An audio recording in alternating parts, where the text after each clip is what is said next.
What shall we do today? Oh, today, oh, I will lift up my voice to pray. Today, oh, yes, today, I will lift yes, I will to pray. 'Cause all I know, you are always there for me.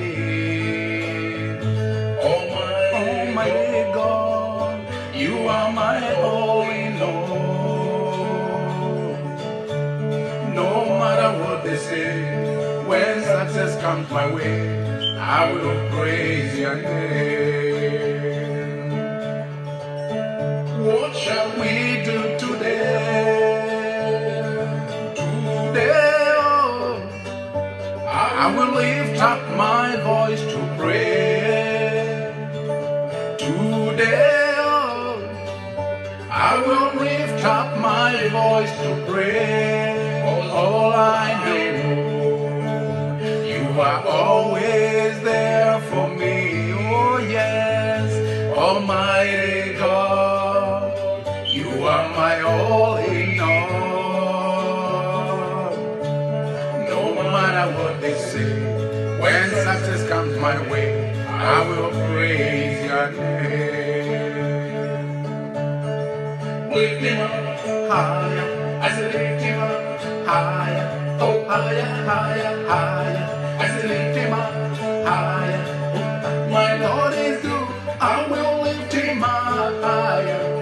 Everywhere I go, I will lift him up higher. Yeah, my Lord is good all the time. Everywhere I go, oh, I will lift him up higher.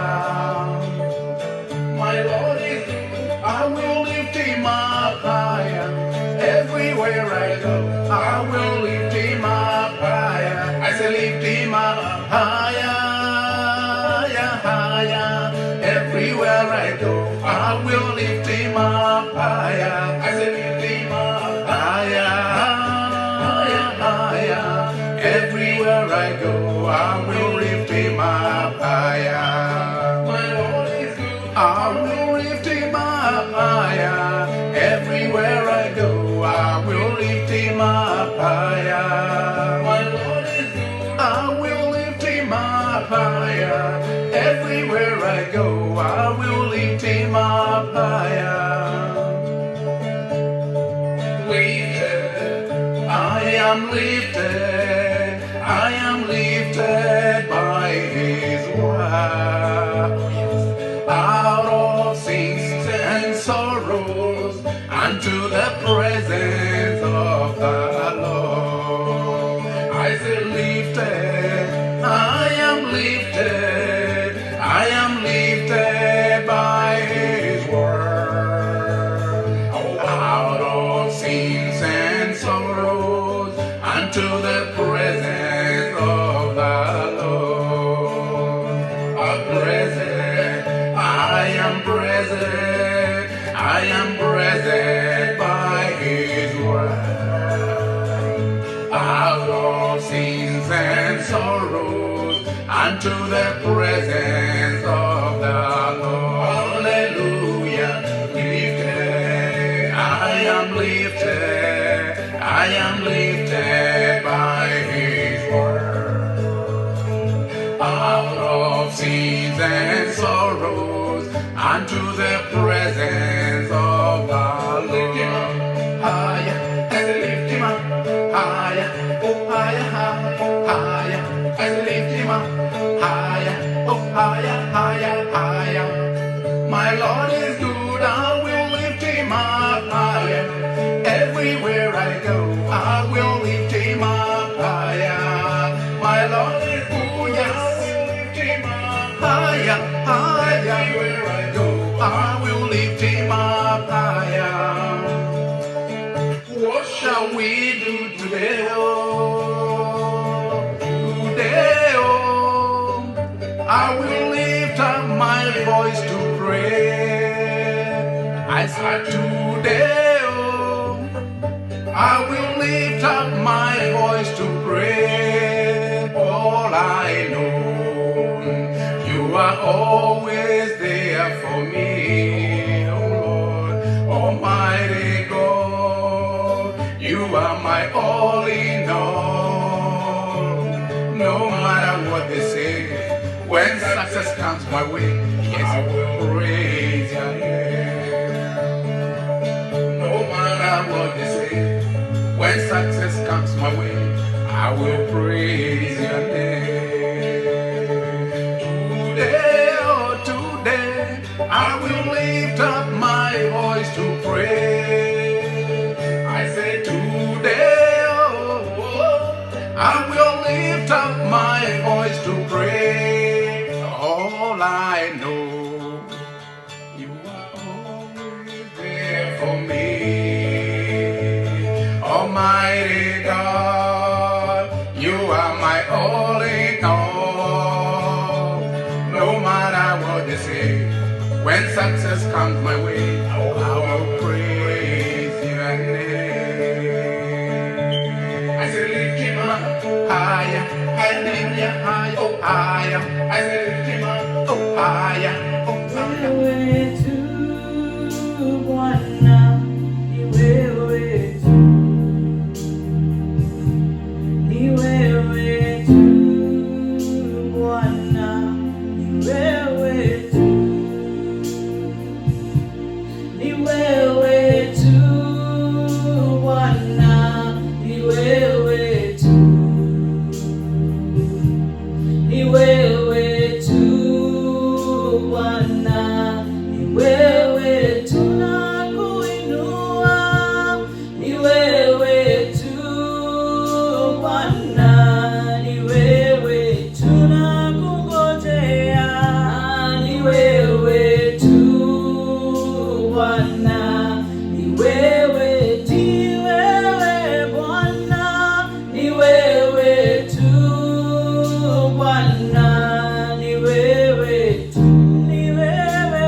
Holy Spirit, reign. We welcome you to come and reign. Come and reign. Holy Spirit, reign. We welcome you to come and reign.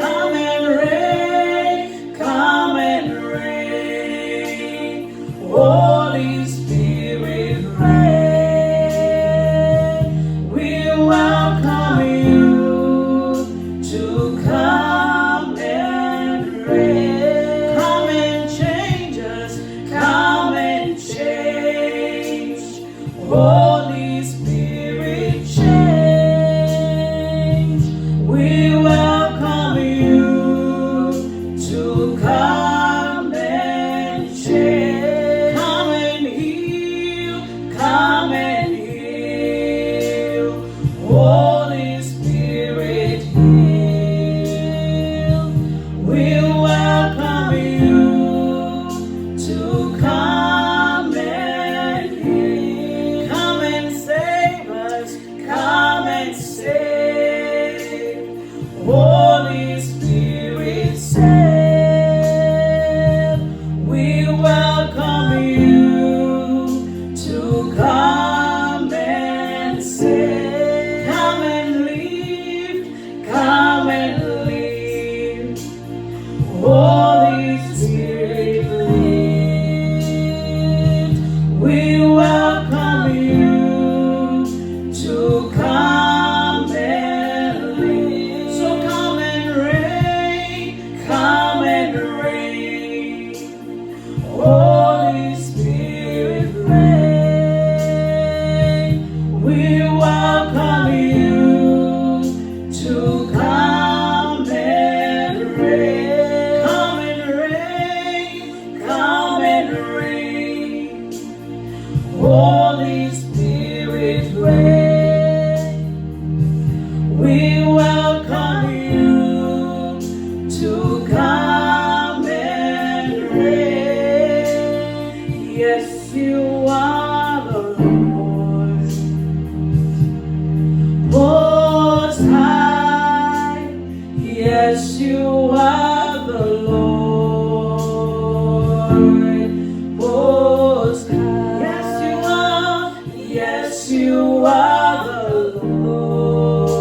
Yes, you are the Lord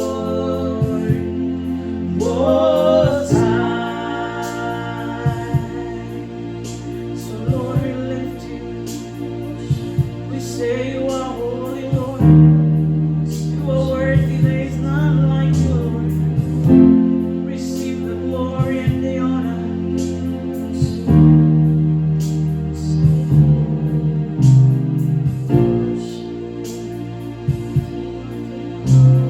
Thank you, Lord, for loving us, for dying for us. We thank you.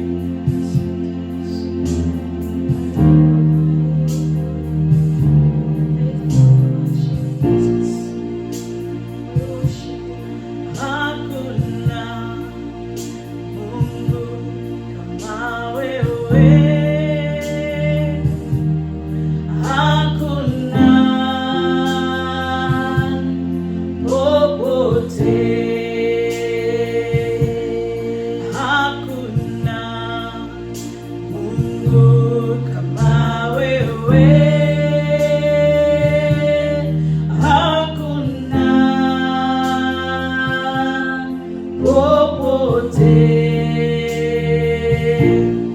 Hakuna mwenye ishara kubwa kama wewe Mungu.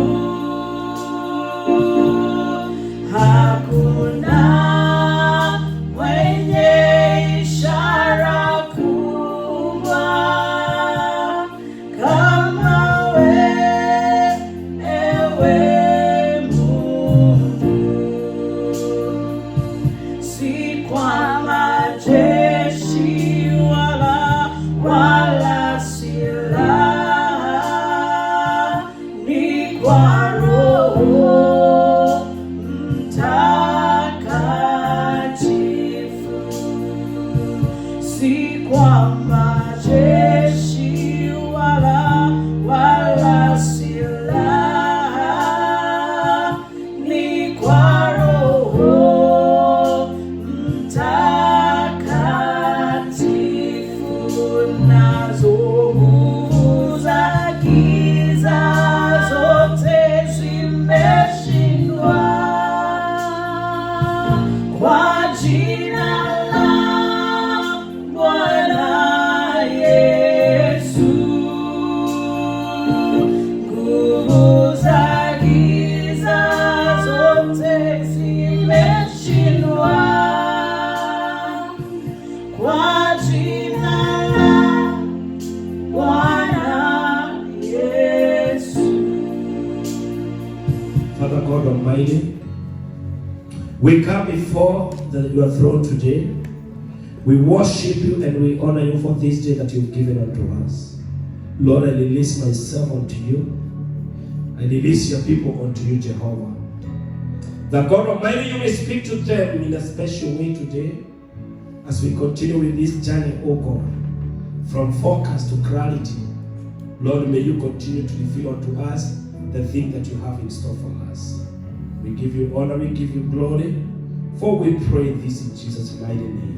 And everybody say, Amen. So today, the Lord wants us to talk about breaking the spirit of rejection, or if you will, is overcoming rejection. Overcoming rejection. When Jesus called his disciples, the 12 of them, he taught them and gave them the power and authority to go and cast out demons. And he told them that I have given you the power and I've given you the authority. But one thing he told them, he said, I will send you to the people. And he cautioned them that I'm sending you to the sheep among the wolves. Meaning that Jesus himself knew that the world that he was sending them was a brutal world. He knew that he was sending them to the world that did not have order. He knew that he was sending them to the people that may not like them. They have seen Jesus performing miracles. They have seen Jesus healing the sick. So first of all, we got to understand what rejection is. And rejection is a sense of feeling of not being wanted, which lead to loneliness due to lack of intimate connection. You just feel like you're not wanted.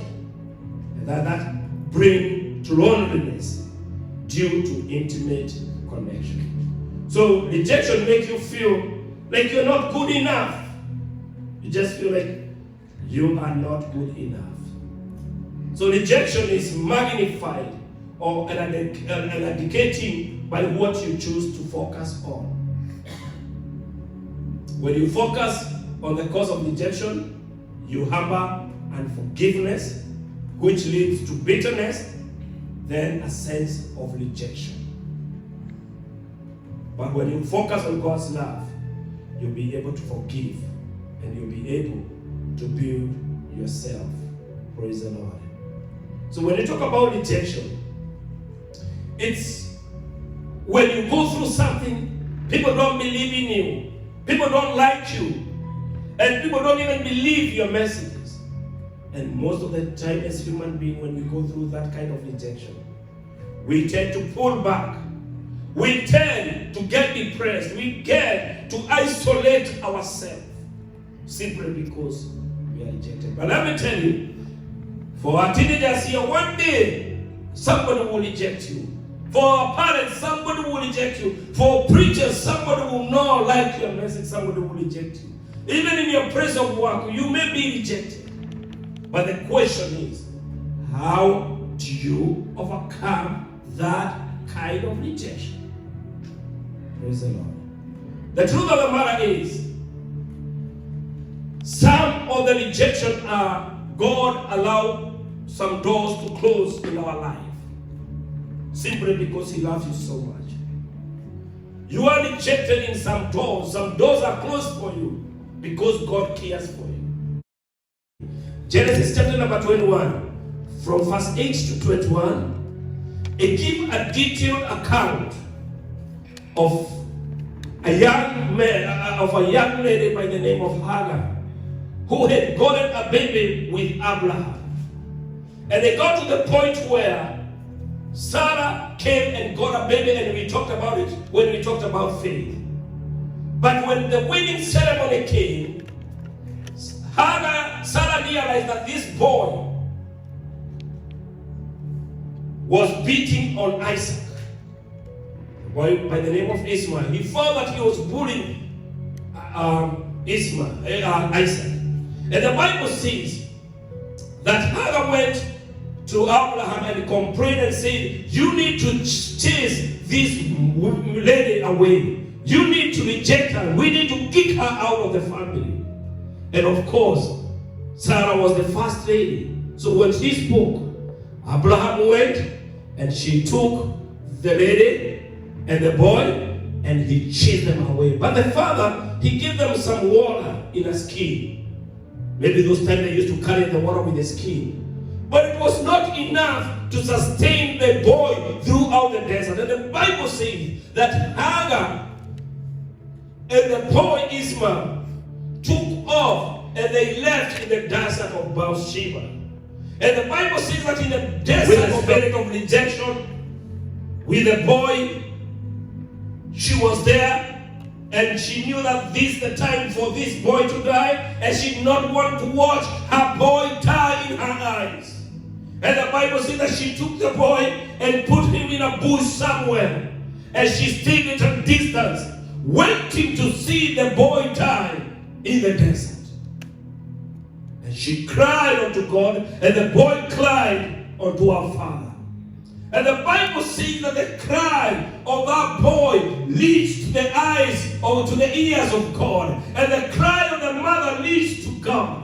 Even though they were rejected, even though they were chased away by Abraham, their cry in the desert of Beersheba, it reached to the ears of our God.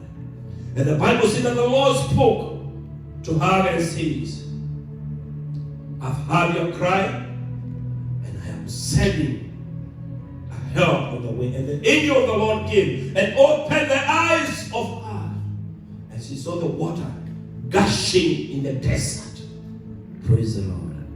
May the Lord may the Lord bring water for you in that desert that you've been pushed in Jesus' mighty name. Maybe you have been rejected like Hagar. Maybe you've been pushed away like Ishmael. But in the midst of rejection, I want to assure somebody that there is a power that comes in the mighty name of Jesus, that God is able to provide for you the water in the desert, that God is able to make that well for you in the desert in Jesus' mighty name. Somebody say amen. So the Lord sent the water for the boy, and when she looked, they had enough water to sustain him in the desert. And the Bible says that he lived in the desert of Beersheba until the time that the mother went to Egypt and got him a wife, and he got married. Praise the Lord. And that will be another series for next time. Praise the Lord. But I just wanted to bring you about the rejection, about what happened to Hagar. And that was through rejection. Then come Joseph. This boy Joseph, you all know the story about Joseph, that was sold and rejected by his own brothers. We are not talking about the strangers. We are talking about the brothers that were born in, the people that they shared the meal together, the people that understood him more. They got to the point where they wanted to kill him. The Bible says that the eye of God was upon Joseph, even when their brothers were planning to kill him. And the Bible says that in the process of them trying to kill him, that there came a caravan of people who were going to Egypt, and they were able to sell this boy to Egypt.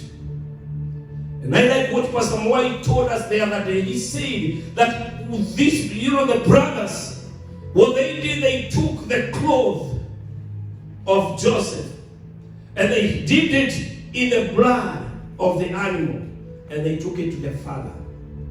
And throughout the life, the father believed that the blood was the blood of his son. But the thing is, it was a fake blood. It was the blood of the animal. The cloth belonged to Joseph. The jacket belonged to Joseph. But the blood was not his. And that is the same thing when you are going through rejection. People may be able to reject you. Maybe somehow you have suffered rejection. But the truth is that blood yours? Maybe there's people who believe, there's a kind of belief that they have about you. That's why they've rejected you. But the reality of the matter is that your blood. Praise the Lord. So Joseph was rejected, was sold to Egypt. But throughout, the hand of God was upon this young man. The same man that was rejected, the Bible says that he became the source of the help of the family in Jesus' mighty name. So I don't know who I'm speaking to you today. Maybe you've gone through a series of rejection. You have gone through something in life that has been deep, so deep in you. But let me tell you, the Bible says that in the midst of everything that you're going through, that God Almighty has a good plan for you, a plan for future and a plan for prosperity. That even though the world have rejected you, God Almighty will still continue to uphold him. His plan will still remain in Jesus' mighty name. Praise the Lord. Amen. Hallelujah. Amen. Jesus himself, the Son of God, and his rejection did not just start when you saw him on this world. His rejection came even way back when he was from the lineage of Judah. He was the son of Leah, who was rejected by Jacob. And the whole lineage was the lineage of rejection until the time when Jesus himself was born, and people still rejected him. The Bible says even after they saw all the miracles and everything that he performed, when it came for the time for him to be crucified, they all shouted and said, crucify him, and let his blood be upon us. They were ready to take the blame of the blood, but they were able to say they rejected him, even with everything that he has done. But I like what Jesus said, that he told them that he declared that he'd be of good cheer because I have overcome the world. So when you are rejected, you got to declare like Jesus that be of good cheer, because even though you are rejected, you are here to overcome the work of the world. The Bible says that even though he was rejected, that did not prevent him from accomplishing his purpose of birth. Amen. Even though he was rejected, it did not prevent him from accomplishing the purpose why he came to this world. So is there somebody in this house that is going through rejection today? Is there somebody who is feeling like you're not worthy of your calling, you're not worthy of who you are? This card and you feel depressed, you feel there's something that is not right.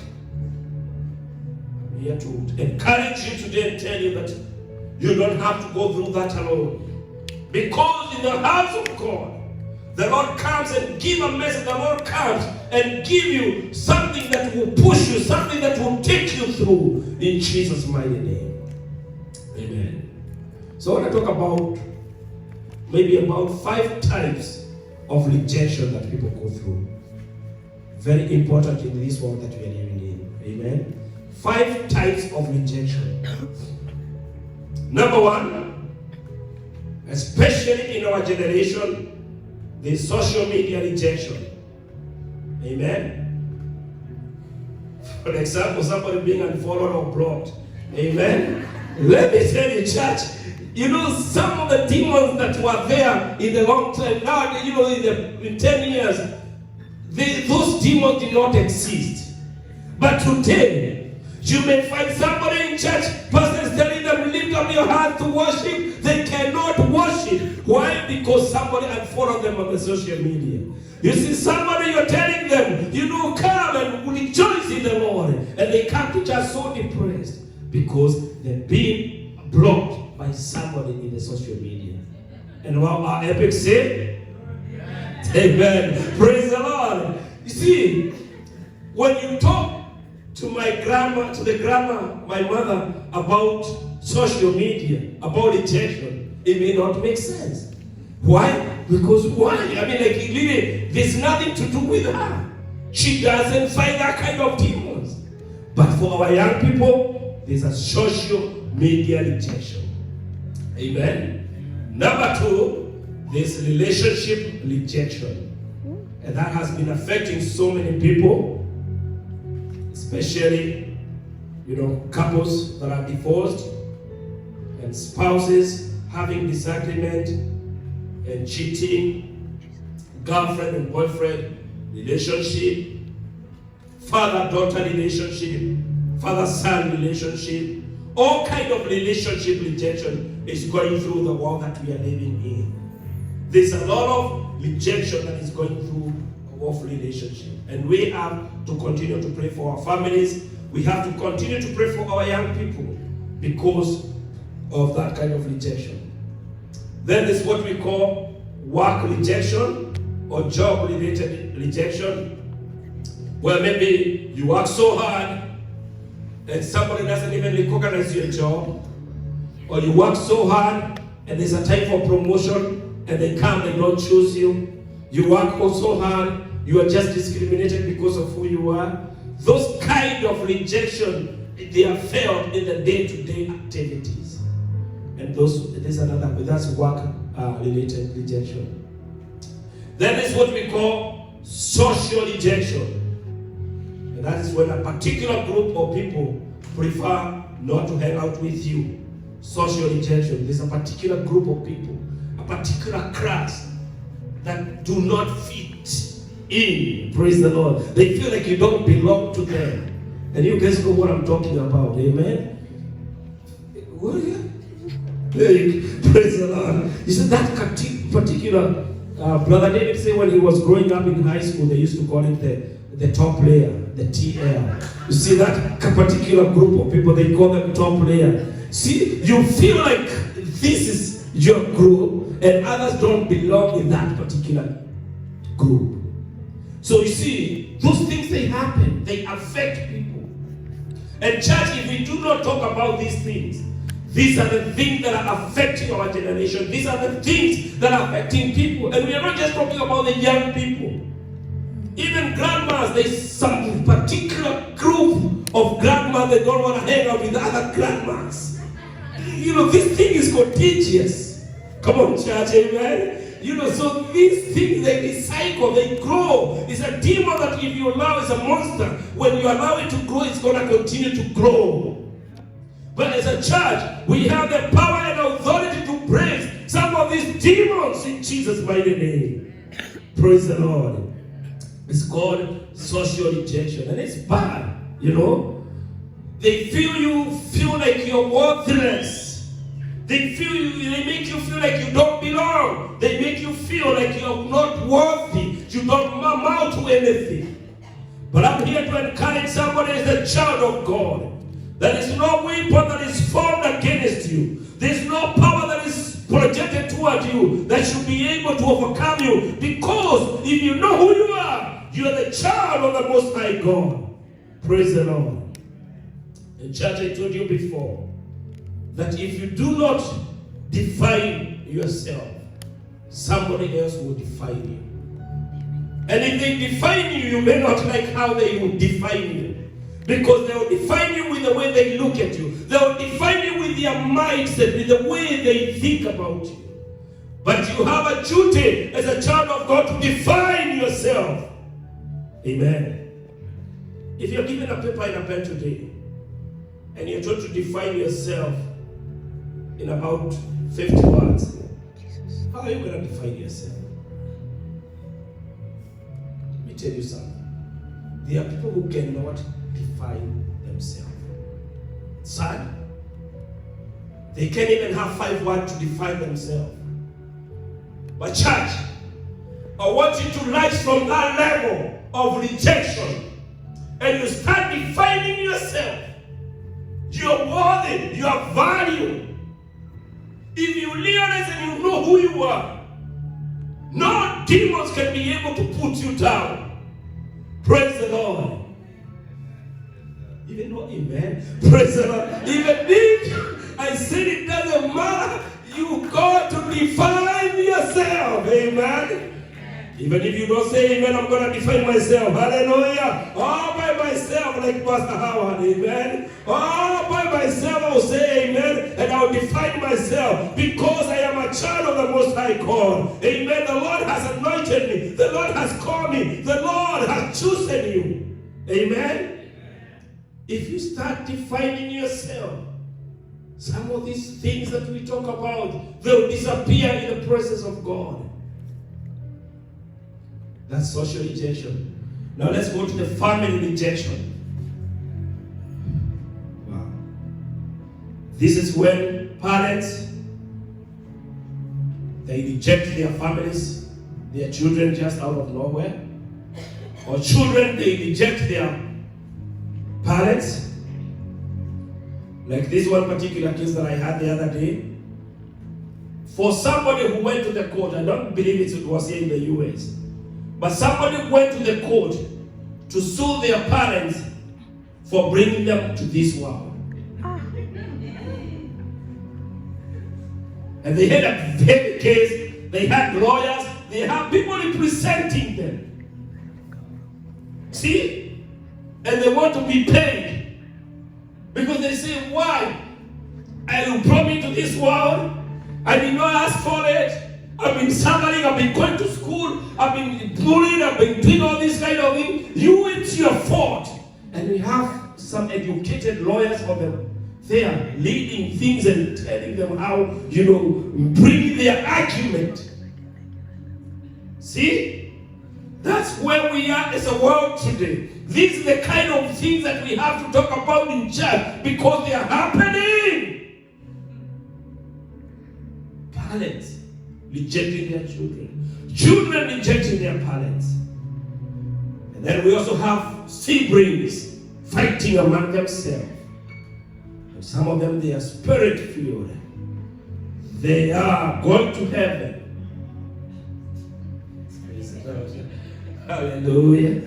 I don't know how else to put it, amen. But they are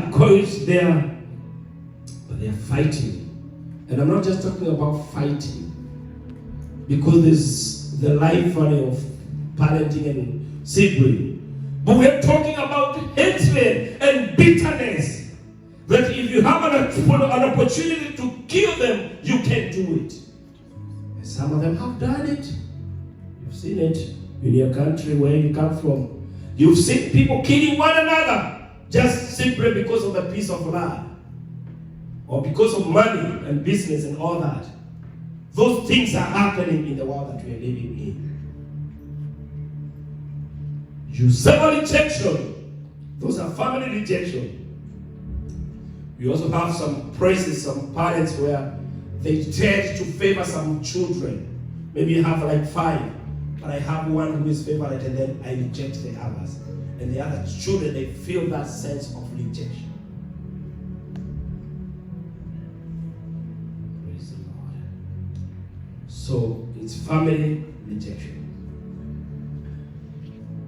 Today I just wanted to talk about those 5. Because those are things that are affecting the church. They are affecting our community. They are affecting everybody in this world. There are other forms of rejection, but those are the ones that I felt that I needed to talk about. Then, I want to talk about how does rejection manifest itself. Because now we're talking about rejection, and we are having fun and talking and preaching about it. But how does it really manifest itself? Number 1, you become passive, meaning you let things flow and you don't care. When you're rejected, that's how it manifests itself. You see somebody just living a life, I don't care. You just let things flow by themselves. And you wonder what happened. It's because that person is already, rejection is manifesting itself. If you don't do that, it gets to the other part where you become so controlling on everything. Become so controlling. I'm talking about controlling of high class. I'm talking about controlling of a level that you've never experienced in your life. Somebody that can control over every single bit of life. I may not have perfect example to give, but I know there are people who know what I'm talking about. Maybe somebody have gone through that kind of controlling. Maybe you're married and your husband was gone taking you through that kind of controlling that you could not take anymore. Maybe your wife, your husband, or your parents, or your friends, they become that kind of controlling. And that comes with rejection. That's how rejection manifests itself. Now the question is, and I'm just going to talk about those 2 because those 2 covers a lot. Now I want to talk about how to overcome rejection. Because as a child of God, somebody that has been chosen by God, somebody that Jesus died for, there's a way that you can be able to overcome rejection. Number 1, you got to learn to be happy again by doing things that you love. Amen? Learn to be happy again. Because there are people who have, you see, when you are rejected, it takes away the joy or happiness in you. That even the things that matter to you, you don't do them anymore. Maybe you used to love to go to the park, you used to love to do basketball, You used to have to watch things, all those kind of things, small things. But when you have been rejected, it takes away everything from you. You isolate yourself. You live in a box. But you have to learn how to be happy again. And if you know somebody that is going through that isolation, you got to help them how to be happy again by getting to know the things that they love. And then from there you help them to do those things. Amen? Then, number 2, you have to forgive those who caused rejection. And that's a very tough point, and I want to talk about that. You got to forgive those who caused your rejection. Number 1 here is a church. I believe that I'm preaching to the people who are going to heaven, so I believe you're not the one who caused the rejection to others. Can I hear a big amen? So that one is settled, amen? Because we are not the cause of rejection. We are not the one who have rejected others. Now, if you've been rejected, or you know somebody that has been rejected, what we need to teach them is how to forgive. Is it easy to forgive? Is it easy to forgive? Especially when somebody have destroyed your life. Somebody have taken away everything that you had. Somebody that has taken away your ego. Somebody have taken away your life, your years. Is it possible to forgive? It is possible, but it's not easy. So it's a series. You got to purpose. You got to say that from this day you have to purpose to forgive. Because the truth is, forgiveness is not for the other person, but forgiveness is for you. That's where your healing starts, the minute you purpose to forgive. Praise the Lord. I gave you this analogy and I'll repeat it again. Unforgiveness is like drinking poison and you sit down and wait for somebody else to die. You see that picture? You see somebody, you come to a room and you find somebody with malaria. They call it in Kenya. Praise the Lord. Or you find somebody with a breach. They call it in America. You find somebody with any other kind of chemicals. Acetaminophen, Xanax, and all those kind of drugs. Tons of them. Taking them. And then they sit down and they say, I'm waiting for Brother Wajau to die. Let me tell you, Brother Wajau is the one who's going to come and bury you. Because Brother Wajau will not die, praise the Lord. Brother Wajau will live and proclaim the goodness of God. But you are the one who have suffered. So rejection, that's how unforgiveness is. When you have unforgiveness in your heart, it keeps on killing you slowly. And the other person is enjoying their life. Maybe you can preach to your neighbor about that one. Tell them unforgiveness is like drinking poison and you wait for somebody else to die. Wow. Amen. Hallelujah. Praise the Lord. So we got to learn how to forgive, church. Amen. Church, we got to learn how to forgive. Amen. Then number 3, another way to overcome rejection, you have to focus on positive things.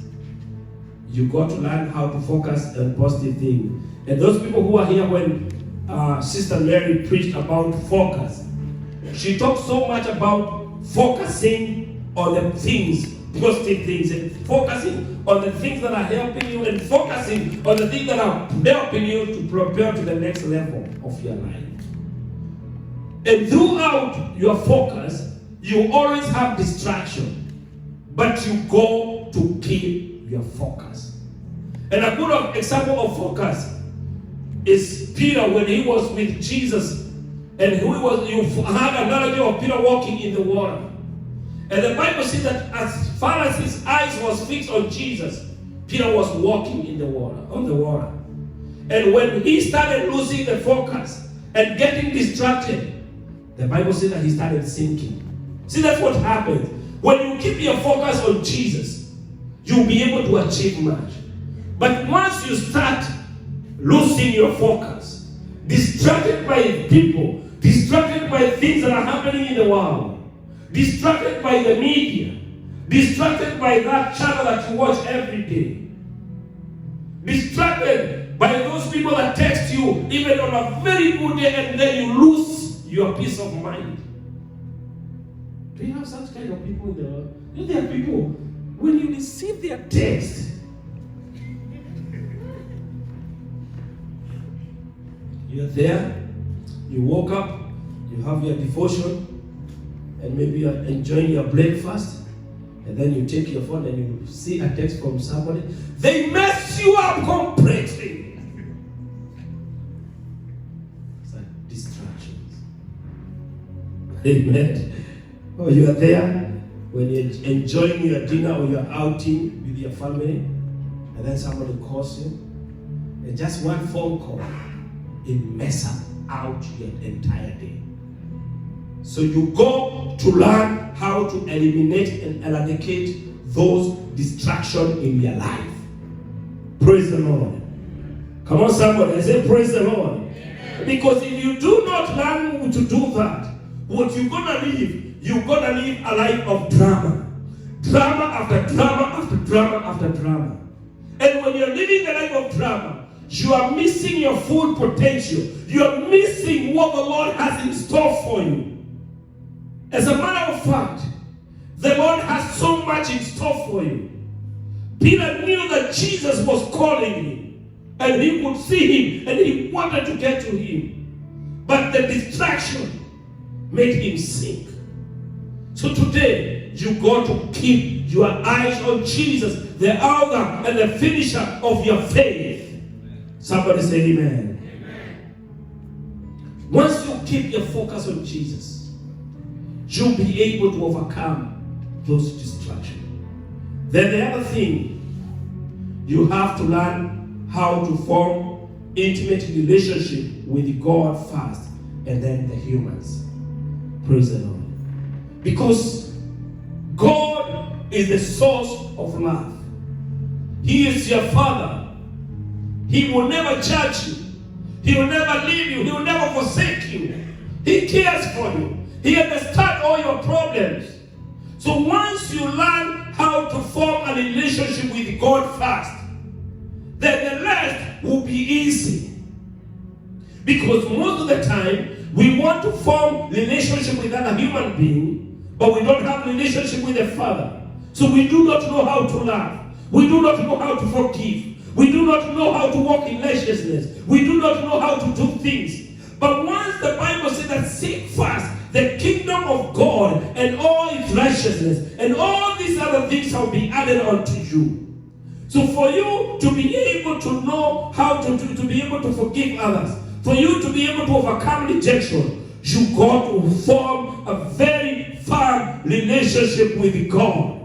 Hallelujah. You got to form a relationship. You got to make it a habit to be closer to God. You be closer to God. And once you're closer to God, you'll be able to relate with others. Praise the Lord. You'll be able to relate with others. Once you're close to God, you'll be able to relate with others. Now, when somebody is rejected, they feel worthless, and most people, they actually end up taking their life simply because they feel like nobody wants them, nobody cares for them, nobody is there for them. But as a church, there's somebody who said that the church is a hospital of sinners, not a museum of saints.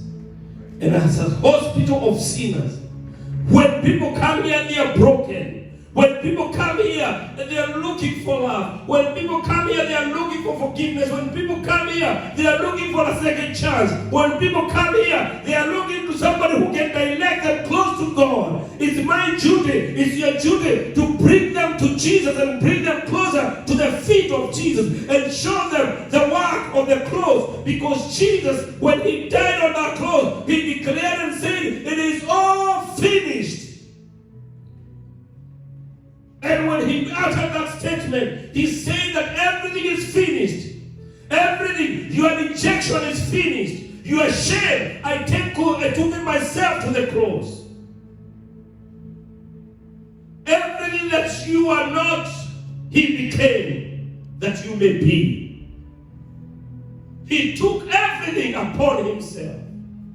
And as a child of God, all you got to do is to understand who you are in the kingdom of God. You understand your position in the family of God.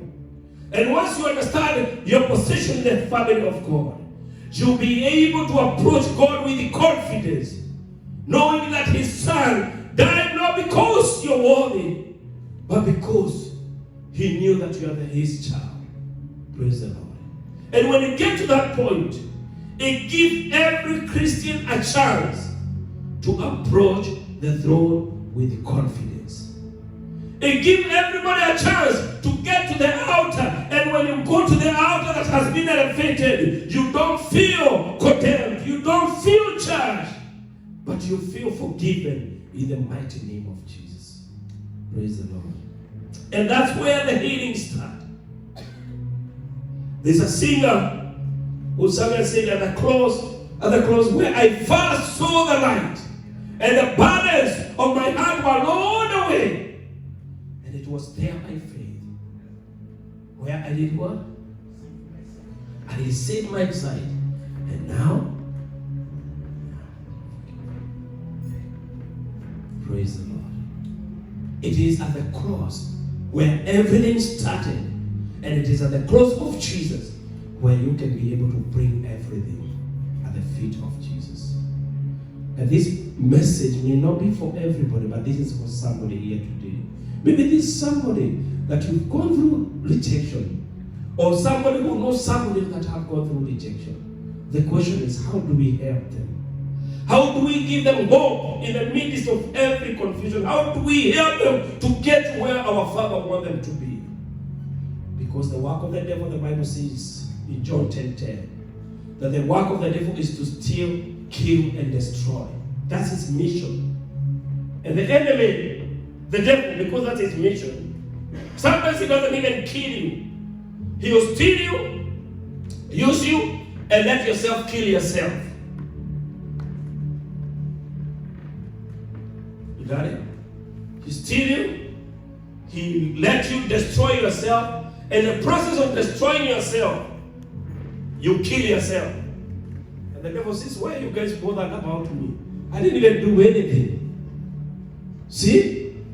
Because you helped him to do his mission. But the Bible says that Jesus said, but I came that you may have life and have it in abundance. Meaning, he came to reverse the work of the enemy and the plan of the devil concerning your life, concerning your family. And the Bible says that Jesus, when he called the disciples, he told them that I give you the power and authority. Praise the Lord. The devil has the power, but there's one thing that the enemy does not have. The enemy does not have authority over your life.